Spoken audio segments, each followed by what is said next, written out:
Shalom saudara, selamat hari Minggu. Voice of Pentecost hari ini akan membahas mengenai prophetic preaching atau khotbah profetik.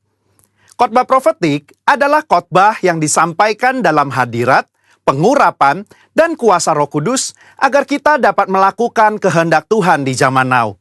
Pada kondisi demikian, seorang pengkhotbah dapat menangkap pesan dan tuntunan khusus dari Tuhan melalui Roh Kudus untuk dilakukan pada saat tertentu. Dengan demikian, ada 3 unsur minimal yang harus dipenuhi dalam khotbah profetik. Pertama, hadirat, pengurapan, dan kuasa Roh Kudus. Khotbah profetik bukanlah khotbah asal-asalan tanpa arah, tujuan, dan dasar yang tidak jelas. Seorang hamba Tuhan yang berada dalam hadirat, pengurapan, dan kuasa Roh Kudus dimungkinkan untuk menangkap pesan profetik dari Tuhan untuk diperkatakan kepada umatnya. Seseorang yang mungkin bukan dari golongan Pentakosta dan tidak mempercayai bahwa karunia-karunia Roh Kudus masih ada di zaman sekarang ini, mungkin tidak sependapat dengan konsep khotbah profetik ini. Akan tetapi, hal itu tidak menjadi alasan seseorang untuk menghakimi bahwa praktek spiritualitas Pentakosta ini adalah hal yang salah dan tidak biblikal. Kedua, petunjuk atau arahan Tuhan. Di dalam Kisah Para Rasul 1 ayat 2, dikatakan bahwa sampai pada hari ia terangkat, sebelum itu ia telah memberi perintahnya oleh Roh Kudus kepada rasul-rasul yang dipilihnya. Ini merupakan gambaran bahwa insan Pentakosta juga dapat menerima perintah dan tuntunan Tuhan melalui Roh Kudus. Dalam ayat ini tidak dikatakan bahwa Tuhan Yesus memberi perintah kepada murid-murid melalui firman Tuhan yang tertulis, melainkan melalui Roh Kudus. Hal inilah yang mendasari bahwa pengkhotbah Pentakosta cenderung membawa dimensi yang baru ke dalam persiapan khotbah, yaitu dengan menafsirkan ayat demi ayat di dalam konteks Alkitab dan tuntunan Roh Kudus untuk pendengar di zaman now. Yang ketiga, kehendak Tuhan pada zaman now. Ciri khas dari khotbah profetik adalah bagaimana memaknai firman Tuhan yang tertulis menjadi tuntunan roh kepada jemaatnya di setiap zaman. Kita percaya firman Tuhan berlaku dan aplikatif dalam setiap kondisi dan situasi. Nah, hal ini membutuhkan kepekaan dalam mendengarkan suara Roh Kudus atas apa yang Tuhan sedang katakan. Sebagai contoh, di dalam 2 Samuel 5 ayat 17-25, Daud sedang berperang dengan orang Filistin. Sebelum Daud maju berperang, dia bertanya kepada Tuhan untuk strateginya. Dan Tuhan menjawab, majulah. Maka Daud maju dan memukul kalah di tahap pertama. Lalu beberapa ayat setelahnya, orang Filistin mau melawan lagi. Dan apa kata Tuhan? Sekarang kata Tuhan, bukan majulah, melainkan janganlah maju, tetapi buatlah gerakan lingkaran sampai ke belakang mereka. Inilah yang dikatakan orang Pentakosta ketika kita menekankan khotbah profetik yang mengikuti tuntunan roh. Kalau Daud tidak bertanya dan mendengarkan Tuhan pada serangan yang kedua, bisa jadi dia kalah karena berasumsi strategi Tuhan sama dengan yang pertama. Umat Tuhan di zaman now juga harus peka dan dengar-dengaran dengan suara roh, apa yang menjadi tuntunannya hari demi hari dan minggu demi minggu. Sehubungan dengan pembahasan ketiga unsur khotbah profetik di atas, maka pesan Tuhan dalam khotbah profetik terkait menengking badai dan masuk dalam persembunyian bukanlah sebuah inkonsistensi maupun khotbah plin-plan yang membuat jemaat bingung, melainkan pesan Tuhan yang progresif terkait dengan apa yang menjadi kehendak Tuhan yang harus disampaikan kepada jemaat untuk dilakukan. Alkitab juga memberikan contoh yang sangat kuat tentang khotbah profetik, di mana para rasul mencari solusi atas sebuah masalah dengan tuntunan Roh Kudus, firman Tuhan, dan komunitas orang percaya saat itu. Di dalam Kisah Para Rasul 15, di sana sedang terjadi masalah di gereja mula-mula, di mana orang non-Yahudi diminta untuk disunat dan mengikuti hukum Musa. Apa yang para pemimpin lakukan di dalam memutuskan hal tersebut? Kisah Para Rasul 15 ayat 15-17, Yakobus mengutip firman Tuhan dari Amos dan dia menafsirkan ayat tersebut menurut konteks pada zaman itu dengan menyederhanakan ratusan hukum Taurat menjadi beberapa hal saja, yaitu tidak boleh makan makanan yang dipersembahkan kepada berhala, jauh dari percabulan dan daging binatang yang mati dicekik, dan dari darah. Ketika mereka mengirim keputusan itu kepada gereja-gereja, itu adalah keputusan Roh Kudus dan keputusan kami. Ini adalah contoh nyata dari khotbah profetik yang menjawab masalah. Yakobus mengutip firman Tuhan dari kitab Amos dan bersama komunitas yang dipenuhi Roh Kudus menafsirkan dan memberikan pesan profetik untuk gereja mula-mula di zaman itu. Hal inilah yang mendasari bagaimana seorang pengkhotbah yang dipenuhi Roh Kudus harus bisa memberikan tuntunan kepada jemaat sesuai dengan kebenaran firman Tuhan pada zaman now. Kesimpulannya, khotbah profetik merupakan khotbah yang dihasilkan dari pengkhotbah yang berada dalam hadirat, pengurapan, dan kuasa Roh Kudus, di mana kondisi tersebut memungkinkan seorang pengkhotbah untuk mendapatkan tuntunan, arahan, dan pesan khusus dari Tuhan melalui Roh Kudus. Sebagai insan Pentakosta, kita juga menerima dan merindukan khotbah-khotbah yang profetik di seluruh komunitas kudus dimanapun kita berada. Pesan profetik ini memungkinkan seseorang untuk menangkap dan melakukan apa yang menjadi kehendak dan tuntunan Tuhan pada zaman di mana ia hidup. Sehingga dengan penuh keyakinan kita menjalani kehidupan yang berkemenangan bersama Tuhan. Amin. Saudara, untuk penjelasan lebih lengkapnya dari tim teologi kami, jangan lupa buka link yang ada di atas atau scan barcode yang tersedia. Tuhan Yesus memberkati.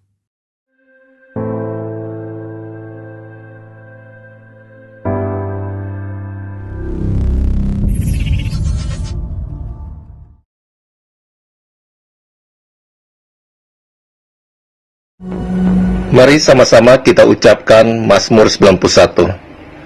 Dalam lindungan Allah. Orang yang duduk dalam lindungan yang maha tinggi dan bermalam dalam naungan yang maha kuasa akan berkata kepada Tuhan, tempat perlindunganku dan kubu pertahananku, Allahku yang kupercayai. Sungguh, dialah yang akan melepaskan engkau dari jerat penangkap burung, dari penyakit sampar yang busuk. Dengan kepaknya ia akan melindungi engkau. Di bawah sayapnya engkau akan berlindung. Kesetiaannya ialah perisai dan pagar tembok. Engkau tak usah takut terhadap kedahsyatan malam, terhadap panah yang terbang di waktu siang, terhadap penyakit sampar yang berjalan di dalam gelap, terhadap penyakit menular yang mengamuk di waktu petang. Walau 1.000 orang rebah di sisimu dan 10.000 di sebelah kananmu, tetapi itu tidak akan menimpamu. Engkau hanya menontonnya dengan matamu sendiri dan melihat pembalasan terhadap orang-orang fasik. Sebab Tuhan ialah tempat perlindunganmu, yang maha tinggi telah kau buat tempat perteduhanmu. Malapetaka tidak akan menimpa kamu, dan tulat tidak akan mendekat kepada kemahmu. Sebab malaikat-malaikatnya akan diperintahkannya kepadamu untuk menjaga engkau di segala jalanmu. Mereka akan menata engkau di atas tangannya, supaya kakimu jangan terantuk kepada batu. Singa dan ular tedung akan kau langkahi. Engkau akan menginjak anak singa dan ular naga. Sungguh, hatinya melekat kepadaku, maka aku akan meluputkannya. Aku akan membentenginya, sebab ia mengenal namaku. Bila ia berseru kepadaku, aku akan menjawab. Aku akan menyertai dia dalam kesesakan. Aku akan meluputkannya dan memuliakannya. Dengan panjang umur akan kukenyangkan dia, dan akan kuperlihatkan kepadamu keselamatan daripadaku. Amin.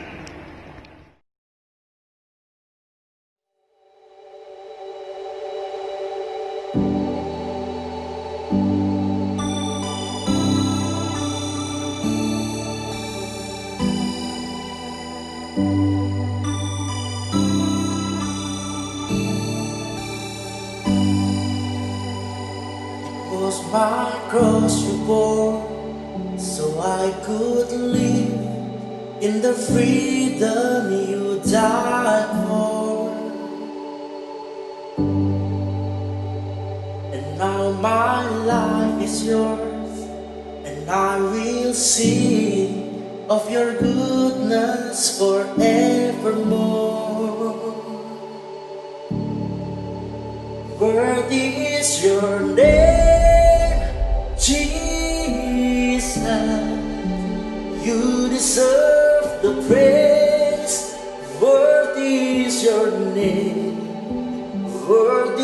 is your name, Jesus.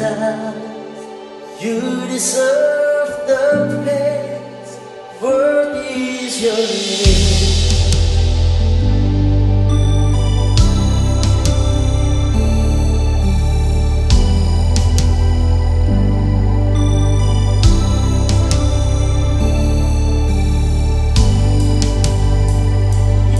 My cross you bore, so I could live in the freedom you died for. And now my life is yours, and I will sing of your goodness forevermore.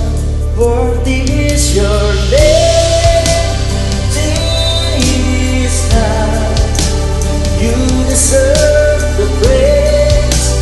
Worthy is your name. Worthy is your name, Jesus.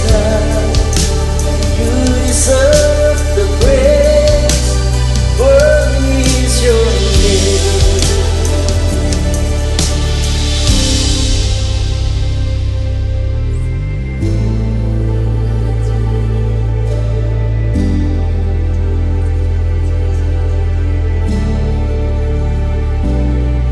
Exalted now in the heaven as your glory fills this place. You alone deserve our praise. You're the name above all name. Be exalted now in the heaven as your glory fills this place. You alone deserve our praise. You're the name above all name. Be exalted now in the heaven as your glory fills this place. You alone deserve our praise. You're the name above all name. Be exalted now in the heaven as your glory fills this place. You alone deserve our praise. You're the name above all name. Be exalted now in the heaven as your glory fills this place. You alone deserve our praise. You're the name above all name. Be exalted now in the heaven as your glory fills this place. You alone deserve our praise. You're the name above all name. Oh,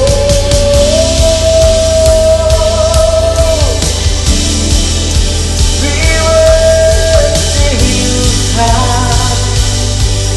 Oh, come lift up your voice, lift up your head, and we worship Jesus. Fill us with your presence, God. Fill us with your anointing. Fill us with your presence, Jesus. Oh, we thank you for your love. We thank you for your grace.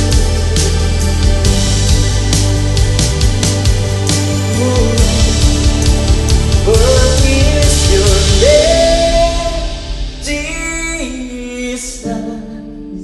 You deserve the praise. Worthy is your name. Worthy is your name, Jesus. You deserve the praise. Worthy is your name.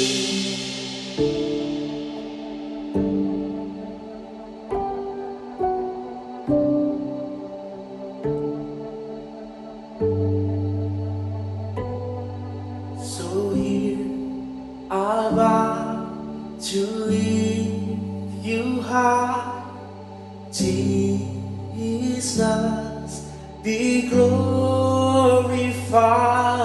in all things.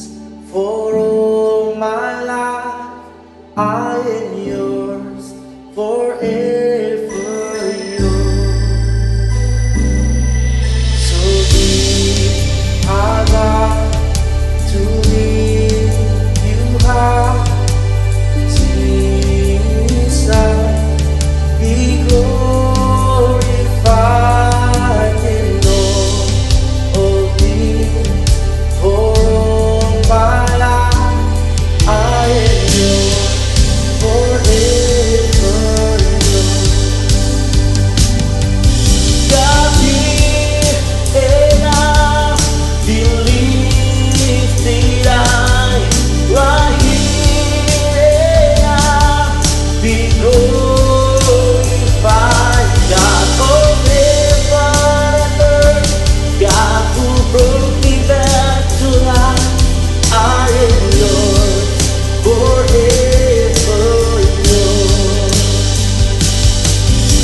lift you high, Jesus, be glorified in all things. For all my life I am yours, forever yours. You have no rival, you have no equal, now and forever, God, you reign.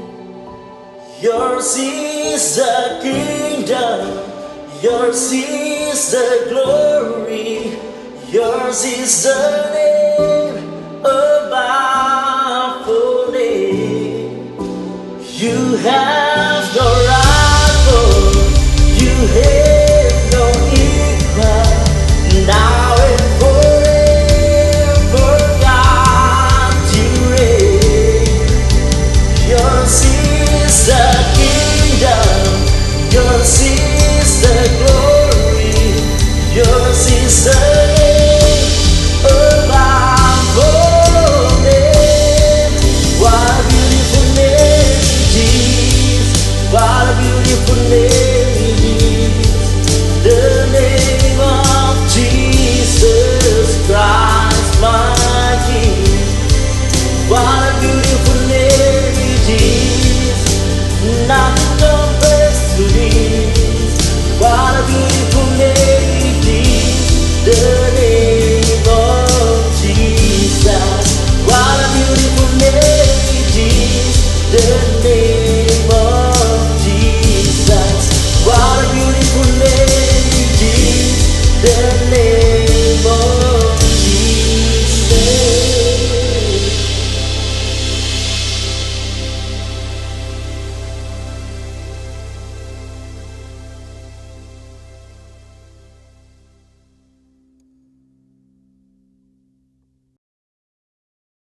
Selamat hari Minggu kepada Bapak Ibu semua, saudara-saudaraku yang dikasihi Tuhan Yesus. Kita bisa berkumpul lagi bersama-sama di keluarga besar GBI Wow. Karena kemurahan Tuhan, walaupun kita mengalami social distancing, kita sama-sama masih bisa mengadakan pertemuan spiritual gathering melalui ibadah online ini. Hari ini kita akan sama-sama belajar mengenai sikap yang membuat terang Tuhan bercahaya di dalam diri kita di tengah-tengah kegelapan, di tengah-tengah situasi yang sangat sulit. Sikap Anda yang akan membuat Anda berbeda dari orang lain, yang akan membuat cahaya harapan Tuhan di dalam diri kita dan dalam hidup kita itu terlihat seperti terang di tengah-tengah gelapnya keadaan. Mari kita berdoa sebelum kita membaca Filipi 2 ya.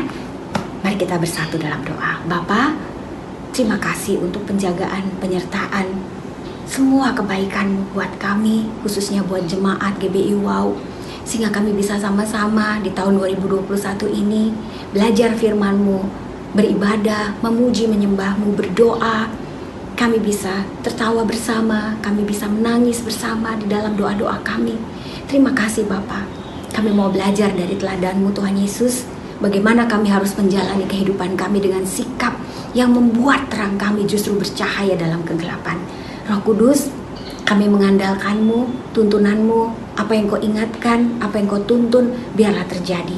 Dan bukan apa yang kami inginkan, tapi yang Bapa inginkan, yang akan kami terima, kami dengar, dan kami lakukan.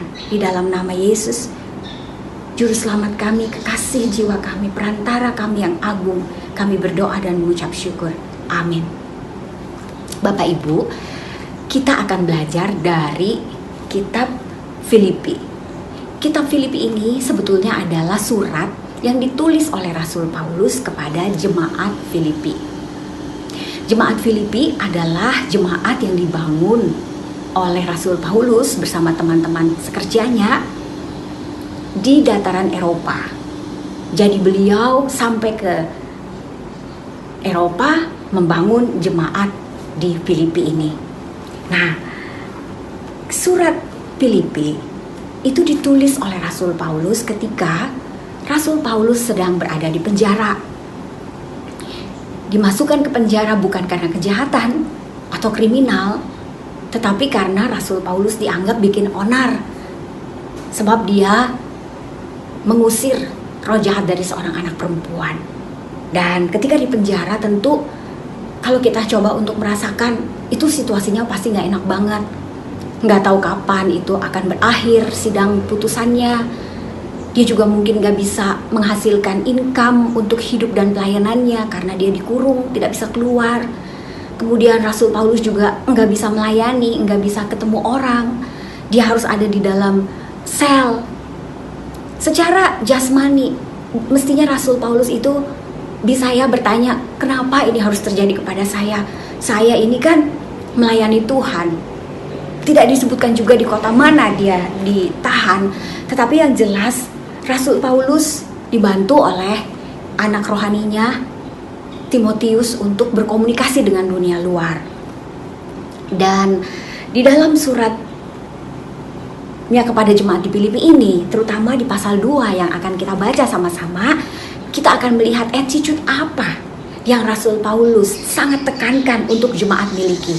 Dan saya percaya pagi hari ini juga yang akan kita terima, kita putuskan untuk menjadi sikap kita, jemaat GBI Wow, di tengah-tengah situasi yang tidak menentu ini. Mari kita baca sama-sama. Jadi di dalam Kristus ada nasihat, ada kasih, ada penghiburan kasih, ada persekutuan roh, ada kasih mesra dan belas kasihan. Karena itu sempurnakanlah sukacitaku dengan ini. Hendaklah kamu sehati sepikir dalam satu kasih, satu jiwa, satu tujuan, dengan tidak mencari kepentingan sendiri atau puji-pujian yang sia-sia. Sebaliknya, rendahkanlah dengan rendah hati. Seorang menganggap yang lain lebih utama daripada dirinya sendiri. Dan janganlah tiap-tiap orang hanya memperhatikan kepentingannya sendiri, tapi kepentingan orang lain juga. Kalau kita lihat di ayat 1 sampai ayat 4, Rasul Paulus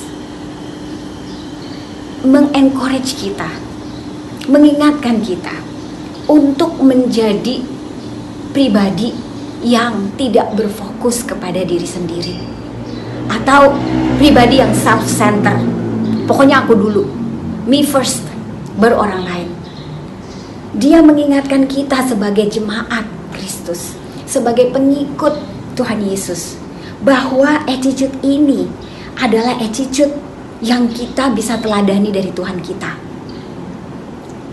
Kalau saya tanya kepada Bapak Ibu, apa sih attitude yang bisa kita lihat ada di dalam diri Tuhan Yesus waktu dia hidup di muka bumi?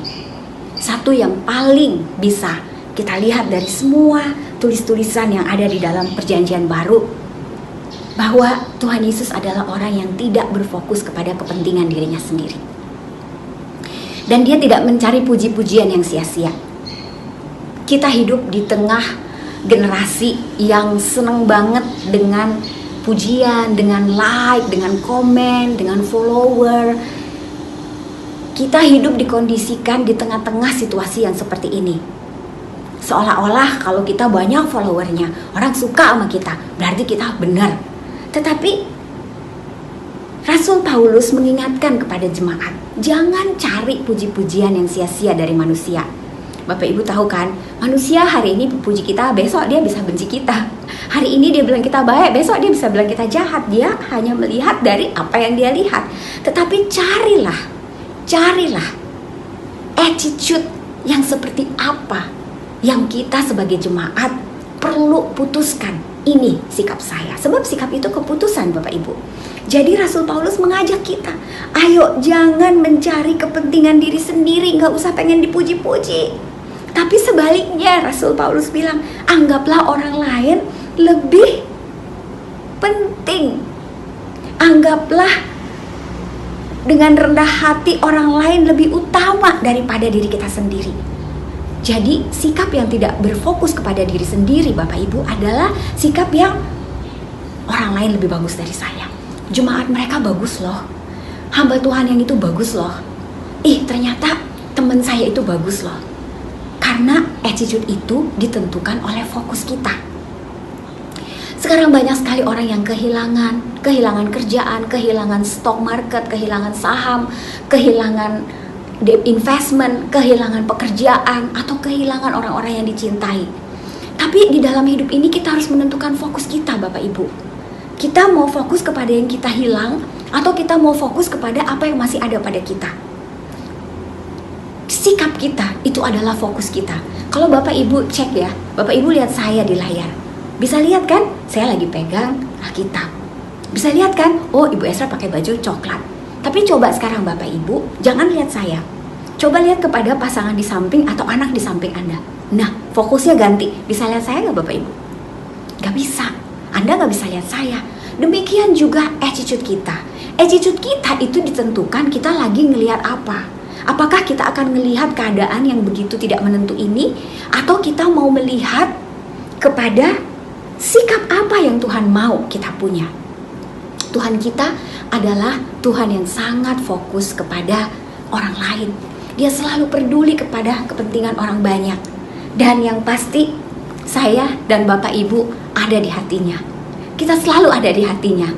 Siang hari ini saya mau mengajak Bapak Ibu semua untuk menjadi orang yang di hati kita ada banyak orang.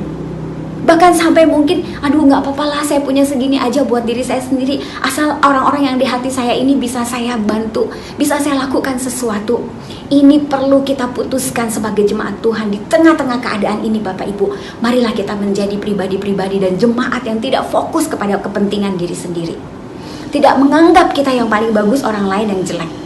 Tetapi kita fokus kepada orang lain lebih utama. Mari kita menganggap orang lain juga bagus. Orang lain juga lebih bagus daripada saya. Dan ini akan membuat kita menjadi jemaat yang bisa bersatu, sehati sepikir, di dalam satu kasih, satu jiwa, satu tujuan. Karena saya menganggap Bapak Ibu lebih bagus daripada saya. Bapak Ibu Gembala lebih bagus daripada saya. Saya masih harus belajar dari Bapak Ibu.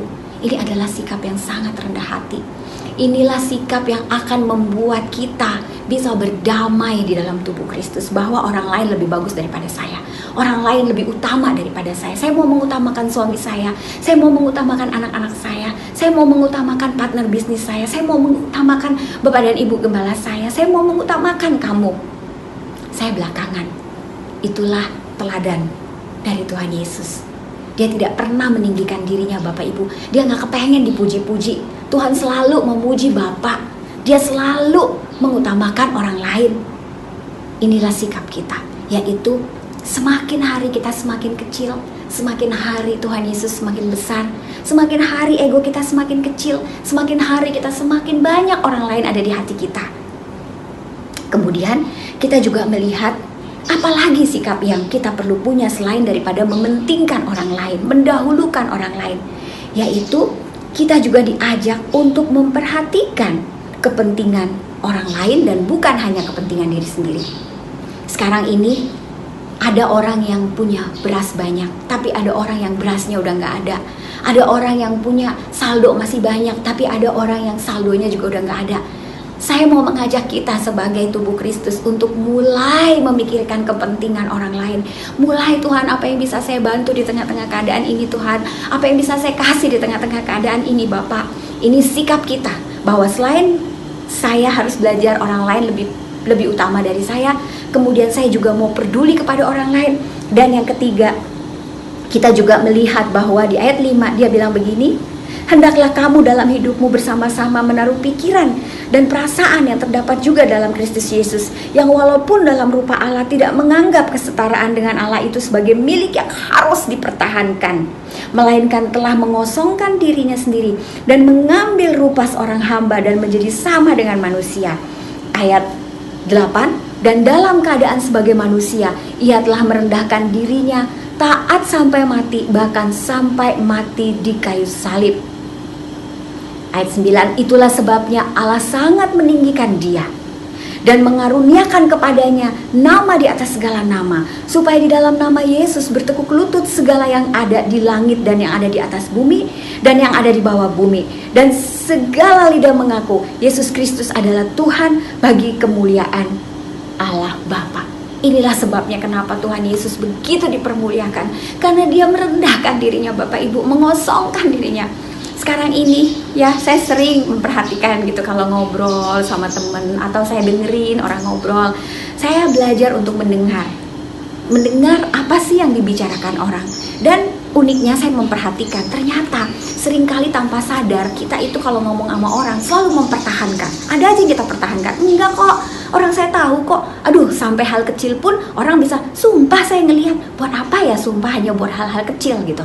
Mempertahankan dirinya. Oh, harus dipertahankan pendapat saya, harus dipertahankan ego saya. Bapak Ibu, sikap yang akan membuat Bapak Ibu bercahaya di tengah-tengah kegelapan adalah tidak mempertahankan apa-apa, kecuali mempertahankan kasih kita kepada Tuhan Yesus dan kasih kita kepada orang lain. Kalau kita mau membuat keputusan, ini sikap saya mau belajar merendahkan diri seperti Tuhan Yesus. Saya mau belajar mengikuti nasihat daripada Rasul Paulus untuk mengosongkan diri saya. Ya udah kamu salah, biarin aja orang lain merasa dirinya benar, biarin aja lah dia menang, biarin aja lah dia pikir dia tahu semuanya. Kita diem aja. Di dalam kekosongan itu, ketika kita melepaskan ego, melepaskan sesuatu yang kayaknya penting banget dipertahankan, kita akan merasakan yang namanya kehancuran daging. Kita akan merasakan tuh daging kayak meleleh gitu ya, kayak lilin dibakar, sakit gitu rasanya. Tapi di dalam hati Bapak Ibu akan merasakan damai sejahtera. Karena damai sejahtera itu ada pada saat kita merendahkan diri kita. Dan kita tahu, kita bukan diem karena kita bodoh, kita diem karena kita tahu kita punya pembela. Bahwa pada waktunya, biarlah Tuhan yang menyatakannya. Biarlah Tuhan yang membuat terang Bapak Ibu bercahaya di tengah-tengah kegelapan. Kita masih akan baca lagi di ayat 12. Hai saudara-saudaraku yang kekasih, kamu senantiasa taat. Karena itu tetaplah kerjakan keselamatanmu dengan takut dan gentar. Bukan hanya seperti pada waktu masih hadir, tetapi terlebih pula sekarang pada waktu aku tidak hadir. Karena Allah lah yang mengerjakan di dalam kamu baik kemauan maupun pekerjaan menurut kerelaannya. Lakukanlah segala sesuatu dengan tidak bersungut-sungut dan berbantah-bantahan, supaya kamu tidak beraib dan tiada bernoda di antara anak-anak Allah yang tidak bercerah di tengah-tengah angkatan yang bengkok hatinya dan yang sesat ini, sehingga kamu bercahaya di antara mereka seperti bintang-bintang di dunia, sambil berpegang kepada firman kehidupan, agar aku dapat bermegah pada hari Kristus, bahwa aku tidak percuma berlomba-lomba dan tidak percuma bersusah-susah, tapi sekalipun darahku dicurahkan pada korban dan ibadah imanmu, aku bersuka cita, dan aku bersuka cita dengan kamu sekalian, dan kamu juga harus bersuka cita. Dengan demikian, bersukacitalah dengan aku. Nah, Bapak Ibu, kita lihat lagi Rasul Paulus mengajarkan kita untuk apa. Dia bilang, kamu sama ya di depan saya sama di belakang saya. Jangan kalau ada saya kamu tiba-tiba jadi rohani, kalau nggak ada saya kamu aduh jangan beda gitu. Rasul Paulus mengajak kita untuk sama di depan orang lain dan ketika orang lain tidak melihat. Sikap ini adalah sebuah kejujuran apa adanya. Bapak Ibu, mari kita sebagai pengikut Tuhan Yesus, kita diingatkan kembali bahwa kita sama, entah kita di rumah, entah kita di luar, ya kita kayak gini, nggak dilebih-lebihin untuk mencari pujian, ya kayak gitu aja, apa adanya. Dan Rasul Paulus mengatakan, tetap kerjakan keselamatanmu dengan takut dan gentar. Kita semua hidup dalam takut akan Tuhan. Alkitab berjanji, di dalam takut akan Tuhan ada permulaan hikmat. Orang-orang yang takut sama Tuhan beda Bapak Ibu, ngomongnya beda, keputusannya beda. Kalau dia ngomong orang nyatet Bapak Ibu, karena ada takut akan Tuhan, hikmat Tuhan ada pada dia. Nah, kalau orang-orang yang gak takut Tuhan, kita dengar dia ngomong pun kita tahu, oh ini orang gak takut sama Tuhan. Berbahagialah Bapak Ibu kalau Anda takut akan Tuhan, karena anak cucu Bapak Ibu akan kuat dan perkasa di muka bumi. Nah, Rasul Paulus juga mengajak kepada kita. Dia bilang, kamu belajar untuk sama ketika ada yang ngeliat dan nggak ada yang ngeliat. Sikap kita, terutama kita yang kerja sama orang. Ini kan kita sekarang work from home, banyak kan bos kita nggak ngeliat kan kita di rumah ngapain. Entah kita sambil keramas atau kita sambil online sambil cuci baju, juga dia nggak tahu kalau kita matiin kameranya. Tetapi sebagai pengikut Tuhan, mestinya kalau jam kerja ya jam kerja. Latih diri kita untuk fokus bekerja pada jamnya, karena kan kita terima gaji gitu. Ada orang yang gaji kita. Jujur Bapak Ibu, kalau jamnya kerja, jam kerja. Kalau istirahat ya masak. Kalau masih jamnya kerja, ya jangan diambil buat ngerjain yang lain. Belajar untuk jujur, kita takut sama Tuhan. Pasti Bapak Ibu akan melihat hikmat Tuhan ada atas Anda. Dan dia bilang juga, attitude berikutnya adalah jangan ngomel-ngomel. Aduh, bersungut-sungut, bantah-bantahan. Kenapa sih orang bantah-bantahan? Karena ada yang dipertahankan. Mempertahankan pendapat, mempertahankan ego, semua dipertahankan. Kosongkan diri kita, rendahkan diri kita, supaya Kristus yang nyata, kasih Tuhan yang nyata di dalam hidup kita Bapak Ibu. Nah, jadi itulah sikap yang pada siang hari ini kita akan putuskan sama-sama untuk kita buat dalam hidup kita. Kita yang fokuskan mana yang kita mau ambil. Mau jadi orang egois atau mau jadi orang yang peduli sama orang lain. Kita memilih untuk menjadi jemaat Tuhan yang satu, menganggap orang lain lebih utama daripada kita. Mengakui kelebihan orang lain. Bisa mengakui bahwa orang lain lebih bagus daripada kita. Kemudian yang kedua, tidak hanya mementingkan diri kita sendiri, tapi sekarang saatnya kita mulai memberi dan mementingkan orang lain. Ada orang-orang banyak di hati kita. Kemudian yang ketiga, kita juga diajar untuk tidak mempertahankan apa-apa. Gak usah pertahankan apa-apa. Pertahankan kasih Tuhan dalam hidup kita. Cinta kita sama Tuhan, cinta kita kepada orang lain, cinta kita kepada suami, anak-anak. Itu yang kita jaga. Kosongkan diri kita supaya Kristus bisa ditinggikan dalam hidup kita. Dan jujur, integritas, sikap yang berani. Oke, ini sikap saya mau kerja pada jamnya. Saya mau dilihat bos apa enggak dilihat bos, dilihat gembala apa enggak dilihat gembala, dilihat kakak rohani apa enggak. Saya tetap baca Alkitab saya tetap berdoa. Belajar untuk punya integritas dengan sikap yang jujur seperti itu. Kemudian yang keempat, berhenti untuk ngomel-ngomel, bersungut-sungut, berantem, ngoceh-ngoceh. Udah biarin aja kita kayaknya kalah, tapi kita tahu kita punya pembela yang agung. Dan pada akhirnya Bapak Ibu Rasul Paulus juga mengajak kita untuk bersukacitalah, bergembiralah. Bagaimana caranya bisa bersukacita di tengah-tengah keadaan seperti ini? Dengan membuat keputusan, kita mau fokus pada apa yang kita masih punya, atau kita mau fokus kepada yang kita nggak punya. Itu adalah pilihan Bapak Ibu. Dan sikap kita adalah pilihan kita. Sikap kita adalah decision kita. Hanya kita putuskan berdasarkan di mana fokus kita. Kalau kita berfokus bahwa Tuhan setia, Dia berkata, jangan takut. Aku menyertaimu sampai pada kesudahannya. Aku tidak akan pernah meninggalkanmu. Aku memberikan kepadamu penolong, yaitu Roh Kudus, untuk mengingatkan kamu segala sesuatu yang kuajarkan kepada kamu. Dan Dialah yang akan memberitahukan kepadamu apa saja yang didengarnya darimu. Kamu tidak yatim piatu. Kita punya Bapa yang sayang sama kita. Kita diberkati, kita diampuni, kita dikasihi, dan sikap kita adalah melepaskan semua itu. Jadi pada akhirnya, saya ingin men-challenge jemaat GBI Wow dalam 7 hari ke depan, ya. Kita mau menjadi pelaku firman, bukan hanya pendengar. Dalam 7 hari ke depan, kita akan adakan challenge. Biasanya kan orang selalu bilang, oh pakai masker, ya kan, cuci tangan. Oke guys, pakai masker, cuci tangan. Ya, kita ikutin. Tetapi kali ini kita akan mengajak orang lain untuk melakukan sesuatu. Nomor 1, saya challenge Bapak Ibu. Mulai besok hari Senin, buat satu keputusan untuk memperhatikan seseorang yang selama ini memang ada di dalam hati Anda. Bu, saya nggak punya banyak uang. Nggak apa-apa. Mungkin Anda punya sanitizer lebih. Mungkin Anda punya masker lebih. Kirimkan. Memberi kepada seseorang. Atau Anda didorong untuk memberi sesuatu kepada seseorang. Just do it. Memberi. Hari pertama kita akan memberi. Semua jemaat saya ajak untuk memberi. Entah itu memberi kepada orang yang diingatkan, memberi kepada rumah Tuhan, terserah. Pokoknya berdoa, just give something. Nggak harus uang ya, tapi pasti memberi sesuatu. Kemudian yang kedua, kita challenge hari kedua adalah saya ajak Bapak Ibu untuk menguatkan seseorang di hari kedua. Mungkin ada saudara yang sakit, mungkin ada saudara dan teman kita yang kehilangan, angkat telepon dan telepon dia. Katakan kepada dia bahwa tidak ada yang abadi di dunia ini, semua ini akan berlalu juga. Dan bolehkah saya mendoakan kamu? Encourage seseorang, kuatkan seseorang. Jadi ini bukan pemberian dalam bentuk sesuatu yang kita beri, tapi dalam bentuk mental attitude, dari kekuatan mental kita, kekuatan spiritual, kekuatan hati kita, kita bagikan kepada orang lain dalam bentuk semangat, dalam bentuk kekuatan, dalam bentuk encouragement, penghiburan. Doakan dia. Kalau dia mau didoakan, doakan dia. Kalau dia belum percaya kepada Tuhan, encourage dia untuk dia merasakan, kok kamu peduli ya sama saya. Itu hari kedua. Kemudian hari ketiga, saya mengajak Bapak Ibu, challenge hari ketiga adalah kita akan berdoa bersama seseorang yang kita nggak pernah doa sama dia sebelumnya.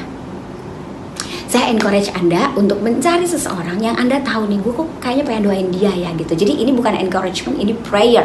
Tadi bisa aja ada prayernya, tapi kemungkinan hanya encouragement. Yang ketiga adalah Anda betul-betul mau mendoakan seseorang yang belum pernah berdoa bersama Anda. Yang selama ini, gue gak peduli ya sih kita sih satu jemaat sih, tapi saya gak terlalu tahu dia. Minggu ini, hari ketiga, kita akan cari seseorang, kita berdoa, Roh Kudus saya doain siapa? Telepon dia. Boleh saya doain kamu, saya kok pengen ya doain kamu. Doakan dia. Saya juga berharap kalau bisa perempuan sama perempuan dan laki-laki sama laki-laki ya, supaya jangan nanti terjadi kegeeran yang nggak perlu gitu ya. Jadi jangan sampai nanti kok kenapa kamu doain saya gitu. Jadi sister sama sister, brother sama brother. Kalau mau family boleh pasangan sama pasangan mendoakan orang lain. Atau mungkin dia sakit, Anda tahu dia sakit, ajak istri Anda kalau dia adalah perempuan untuk mendoakan dia. Kemudian yang keempat, challenge hari keempat, saya mengajak Bapak Ibu di hari yang keempat untuk memposting sesuatu di sosial media yang ada hubungannya dengan kesaksian Anda bersama Tuhan Yesus. Jadi misalnya Anda pernah sakit, terus Tuhan menyembuhkan Anda, posting untuk menceritakan kepada orang lain betapa Tuhan Yesus sangat baik dalam hidup Anda. Ceritakan di dalam sosial media Anda, mungkin bisa status WA, Facebook, menceritakan kepada mereka apa yang Tuhan buat dalam kehidupan Anda. Itu dari kelima ya. Kemudian hari keenam, saya ingin mengajak Anda semua juga di hari keenam untuk menulis ya, menuliskan sebuah pesan. Pesan ini dituliskan untuk anak ya di hari ke-6. Kenapa kita perlu menulis buat anak kita? Karena gini, anak kita sekarang kan kebanyakan mereka online, mereka sekolah online, mereka jarang ya ketemu dengan teman-temannya. Saya mau mengajak Bapak Ibu untuk menuliskan mungkin hanya secari kertas, mungkin hanya satu kalimat, tapi sesuatu yang Bapak Ibu memang kepengen encourage anak Anda dengan tulisan Anda. Anda pengen dia tahu, dia tahu gitu. Hai sayang, hari ini Mami kok pengen banget ya nguatin kamu. Thank you ya, selama 1 tahun hampir pandemi Mami lihat kamu sekolah yang baik. Kenapa ditulis? Supaya dia bisa simpen dan dia tahu bahwa Mama atau Papa tulis itu sama dia pada saat pandemi. Itu adalah yang ke-6. Dan yang ke-7, challenge saya kepada Bapak Ibu semua. Di hari ke-7, mari kita baca kitab Filipi yang tadi kita baca. Itu cuma ada 4 pasal, dari pasal 1 sampai pasal 4. Anda akan lihat gambaran secara penuh apa yang Rasul Paulus maksudkan dengan semua pesan-pesannya kepada jemaat. Jadi di hari ke-7 kita akan membaca kitab Filipi ini. Kemudian Anda bagikan kepada orang lain yang belum pernah mendengarnya, yang mungkin dia nggak ikut online ini, Anda bagikan kepada dia. Dan setelah itu ada buntutnya di Bapak Ibu. Setelah Anda baca, ajak dia untuk ikut ibadah online minggu depan bersama Anda. Jadi dari sikap, kenapa kok tiba-tiba kamu ngajak aku? Iya, aku kok ingat kamu. Terus pelajarannya itu adalah satu tadi yang terakhir adalah bersukacita. Jadi pengen banget, yuk kamu ikut hari Minggu kebaktian online sama aku. Sampai di situ pelajaran kita hari ini Bapak Ibu. Semoga bisa menguatkan Anda dan semoga challenge 7 hari ini bisa kerjakan sama-sama dengan sukacita. Saya berharap kita bisa berjumpa lagi di waktu yang akan datang. Seperti Rasul Paulus berkata, bersukacitalah. Sekali lagi kukatakan kepadamu, bersukacitalah. Bersukacitalah karena kita tahu kita tidak sendirian. Tuhan sangat mengasihi kita. Tuhan Yesus memberkati. Mari kita berdoa. Bapa, aku berdoa biar firman yang sudah dibagikan ini tertanam di dalam hati jemaat Tuhan, dan challenge selama 7 hari kalian bisa lakukan supaya kalian belajar untuk mendengar firman, mencernanya dan melakukannya, membagikannya dan memberikan segala kemuliaan bagi Tuhan. Berkati Tuhan jemaat-Mu di tengah-tengah keadaan yang sulit ini. Hanya satu hal yang kami tahu Bapak, kami mau fokus kepada apa yang kami punya, kepada berkat yang begitu besar yang sudah Kau siapkan buat kami melalui Yesus Kristus. Berkat-berkat rohani yang kami terima selama selama masa pandemi ini. Kami mengucap syukur Bapa. Kami berterima kasih dan kami bersuka cita karena kami tidak sendiri. Walaupun sepertinya di depan gelap, tetapi kami tahu kamilah cahaya itu. Di dalam kamilah cahaya itu, karena Kristus, firman-Mu ada di dalam kami. Kami akan bersinar seperti terang di tengah-tengah kegelapan ini Bapa. Seperti pesan-Mu Tuhan, Kamu adalah garam dan terang dunia. Biarlah terang-Mu bercahaya melalui attitude kami Bapa, melalui keputusan-keputusan kami untuk kami humble, kami menganggap yang lain penting, kami memperdulikan orang lain, kami mengosongkan diri kami rela merendahkan diri kami Bapa, untuk kami betul-betul mengerjakan keselamatan kami dalam takut dan gentar. Dan kami bersuka cita, kami mengucap syukur, kami bersehati, bersekutu bersama, dan berkat Tuhan tidak pernah kurang dalam hidup kami. Dalam nama Yesus, amin. Amin. Tuhan Yesus memberkati. Sampai jumpa lagi. Bapa kami dalam surga, kami mengucap syukur karena kami ada di tahun yang baru. Terima kasih buat penyertaan Tuhan di tahun 2020. Kami percaya Tuhan, sebagaimana Engkau yang menyertai kami di tahun yang lalu, Engkau juga yang akan menyertai kami di tahun 2021 ini. Dan kami juga ingin mengucap syukur atas perlindungan Tuhan untuk bangsa kami Indonesia, untuk vaksin COVID-19 yang telah dimulai dilaksanakan. Kiranya semuanya berjalan dengan baik dan lancar sesuai dengan rencana-Mu Tuhan. Terima kasih buat tangan-Mu yang kuat, yang menopang pemerintahan yang ada di bangsa kami, untuk hikmat, untuk kesehatan, untuk perlindungan, bahkan untuk roh takut akan Allah, untuk Bapak Presiden dan Wakil Presiden, untuk para menteri, untuk kabinet yang ada di bangsa kami, untuk TNI, Polri, bahkan seluruh aparat yang ada. Kiranya Tuhan menopang, melindungi, dan memberkati mereka. Terima kasih Tuhan buat Gembala Sidang GBI Gatot Subroto, Bapak Pendeta Insinyur Niko Nyoto Raharjo dengan keempat wakil. Terima kasih buat semua gembala-gembala yang ada di GBI, khususnya di CK9. Kami berdoa buat Bapak Sony Waplo dengan keluarga, untuk Gembala GBI WOW, untuk Pak Iwan, Ibu Ola dengan keluarga. Tuhan kiranya memberikan hikmat, Tuhan kiranya memberikan perlindungan. Kami percaya Tuhan akan membukakan pewahyuan-pewahyuan yang baru. Biarlah roh unity, kesatuan ada pada hamba-hamba-Mu. Bapa, tidak lupa juga kami berdoa pada saat ini untuk jemaat-Mu dimanapun mereka berada. Tuhan yang mengenal mereka satu persatu. Tuhan yang tidak pernah membiarkan, yang tidak pernah meninggalkan. Biarlah Tuhan jemaat-Mu mengalami kelimpahan kasih-Mu. Kami percaya doa-doa mereka akan Kau jawab, karena Engkau Allah yang tidak pernah terlambat. Janji-Mu ya dan amin. Dan kami bersyukur bahwa Engkau melakukan melebihi apa yang kami doakan pada saat ini. Terima kasih Tuhan. Kami menyerahkan doa ini hanya di dalam satu nama. Nama Tuhan kami yang hidup, yaitu Tuhan Yesus Kristus Allah kami. Amin. Shalom semuanya.